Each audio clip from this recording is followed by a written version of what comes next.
नमस्कार विद्यार्थियों। प्रयोजनमूलक हिंदी के अंतर्गत हम पत्रकारिता का इतिहास पढ़ रहे थे और पत्रकारिता के इतिहास में हमने प्रमुख समाचार पत्रों के बारे में अध्ययन किया था। उसी कड़ी में हम आगे और कुछ भारत के विभिन्न भागों से क्षेत्रों से संपादित और प्रसारित होने वाले समाचार पत्रों के बारे में आज आगे अध्ययन करेंगे। अगली कड़ी में समाचार पत्र का नाम आता है विश्वामित्र। कलकत्ता से इसका प्रकाशन बाबू मूलचंद अग्रवाल ने सन 1916 में आरंभ किया। आरंभ में इसका नाम विश्वामित्र था, जो बाद में विश्वमित्र कर दिया गया। इसके आदि संपादक के अतिरिक्त अन्य संपादकों में माता सेवक पाठक, श्रीकांत ठाकुर, हेमचंद्र जोशी, इलाचंद्र जोशी जो हिंदी के बहुत बड़े साहित्यकार भी रहे अपने, सत्यदेव विद्यालंकार ये भी हिंदी के साहित्यकार थे, श्री कृष्णचंद्र अग्रवाल आदि रहे हैं। सन 1941 से इसका प्रकाशन बम्बई और दिल्ली से भी आरंभ हुआ। वर्तमान में कलकत्ता और कानपुर से प्रकाशित होता है। ये वास्तव में विश्वमित्र ही ऐसा दैनिक हिंदी दैनिक था जो एक साथ 5 महानगरों से प्रकाशित होता था। ये इसकी बहुत बड़ी उपलब्धि है। यह हिंदी पत्रकारिता में अपना महत्वपूर्ण स्थान बना चुका है। वर्तमान में इसकी प्रसार संख्या 90,000 है। यह मारवाड़ी क्षेत्रों में विशेष रूप से लोकप्रिय है। इसी क्रम में मैं आपको एक बात और बता दूं, जब हम हिंदी पत्रकारिता का इतिहास लिखेंगे या उस पर ऐसा कोई प्रश्न आ जाता है तो हम इन समाचार पत्रों को भी वहाँ लिख सकते हैं, क्योंकि इसमें भी सन दे रखे हैं कि कौन सा समाचार पत्र किस सन में प्रकाशित हुआ था। और हमने विभाजन में पढ़ा भी था पत्रकारिता का इतिहास का। हम जब विभाजन करेंगे तो उसमें दूसरी एक प्रमुख बात और है कि इसके माध्यम से हमें ये भी प्रश्न का हल मिलता है, उत्तर मिलता है कि हिंदी के कौन कौन से जो साहित्यकार थे वो पत्रकार भी रहे हुए हैं या संपादक भी रहे हुए हैं। अगला समाचार पत्र है इंदौर समाचार। इंदौर से इसका प्रकाशन 22 मार्च 1946 में श्री पुरुषोत्तम विजय के संपादक में आरंभ हुआ। 2 पृष्ठों से प्रारंभ किया गया यह दैनिक अब 12 पृष्ठों में पूर्णकालीन लोकप्रिय समाचार पत्र बन गया है।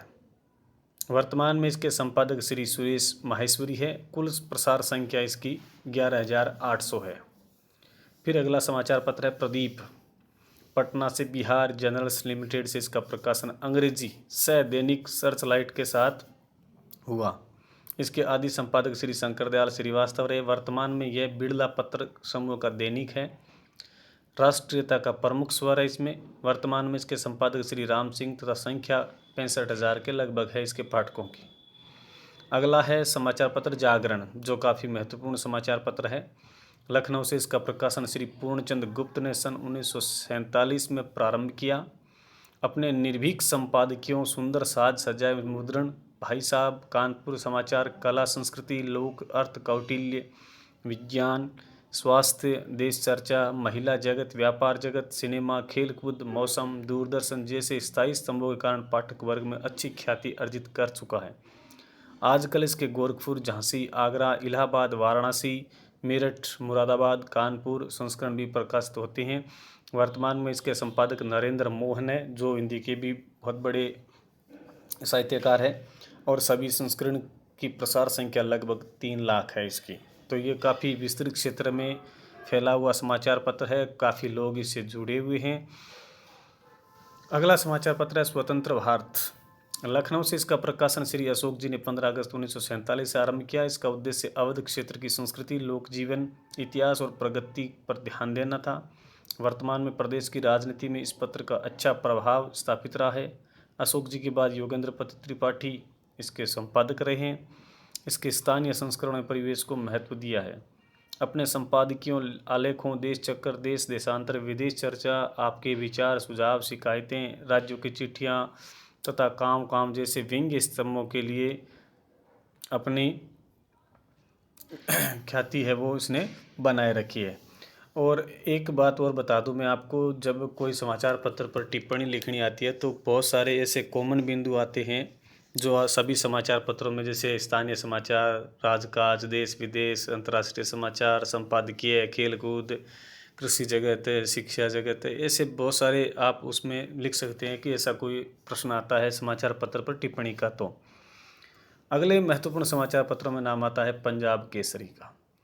जालंधर से इसका प्रकाशन सन 1964 में आरंभ हुआ। इस पत्र के पहले संपादक लाला जगत नारायण थे, जिनकी हत्या पंजाब के उग्रवादियों ने कर दी।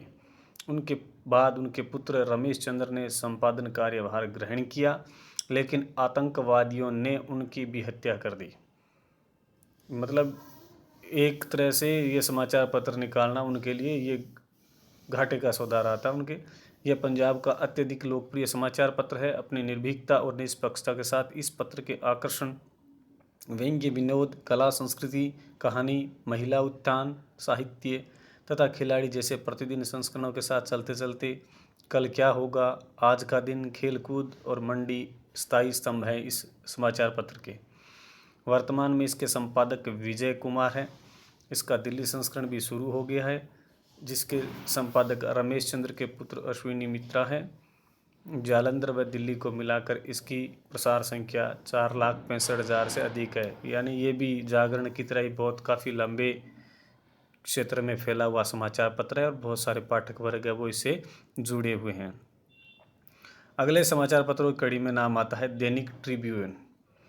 चंडीगढ़ से अपनी अंग्रेजी भाषी संस्करण के साथ हिंदी में इसका प्रकाशन सन 1980 में आरंभ हुआ। इसके संस्थापक और संपादक मदन गोपाल है। पंजाब और दिल्ली क्षेत्र में अपने समाचारों और संपादकियों के लिए प्रसिद्ध रहा है। इसकी प्रतिष्ठा का एक पक्ष यह भी है कि यह अपने कर्मचारियों की सहकारिता समिति और उत्तरदायित्व व्यवस्था का पहला पत्र है। इसके संपादक प्रेम भाटिया, राधेश्याम शर्मा, पद्मकांत त्रिपाठी रहे हैं। इस समय इसके संपादक नरेंद्र सहगल है। इसकी प्रसार संख्या 95,000 है।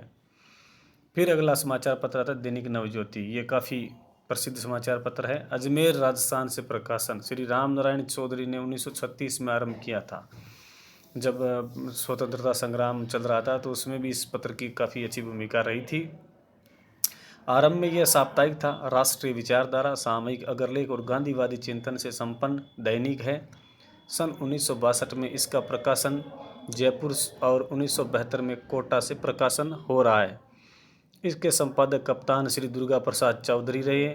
उनके सहयोगी शोभालाल गुप्त रहे।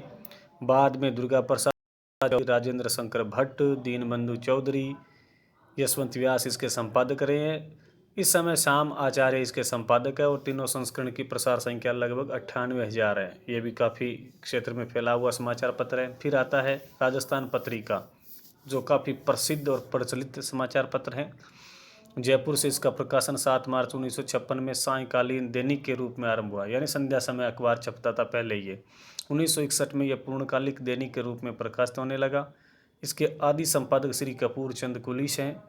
इस समाचार पत्र ने अपने निर्भीक संपादकियों, निष्पक्ष चिंतन धारा तथा विशिष्ट अग्रलेखों के लिए विशेष महत्व अर्जित किया। राजस्थान के सर्वश्रेष्ठ दैनिक का स्थान भी प्राप्त किया है इस समाचार पत्र ने।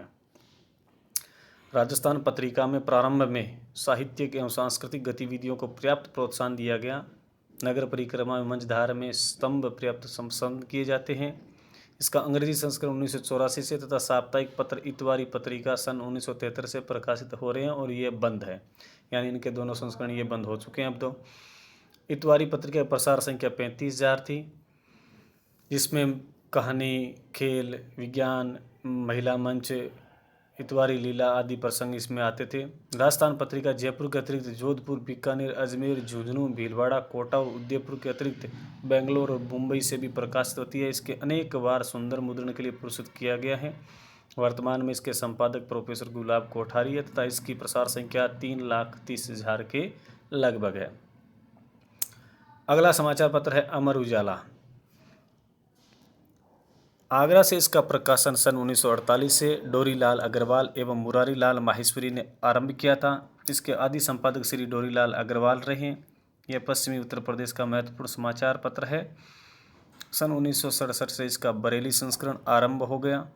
श्री अनिल कुमार अग्रवाल आगरा संस्करण का और अशोक कुमार अग्रवाल बरेली संस्करण के वर्तमान में संपादन कर रहे हैं। यह लखनऊ, कानपुर, मेरठ, मुरादाबाद, देहरादून से भी इसके संस्करण प्रकाशित हो रहे हैं। फिर अगला महत्वपूर्ण प्रसिद्ध समाचार पत्र है दैनिक भास्कर। इस पत्र का प्रकाशन भोपाल से सन 1958 में आरंभ हुआ। इसके प्रथम संपादक संचालन काशीनाथ चतुर्वेदी थे। कुछ समय बाद इसके 3 संस्करण ग्वालियर, उज्जैन तथा झांसी से भी प्रकाशित होते थे।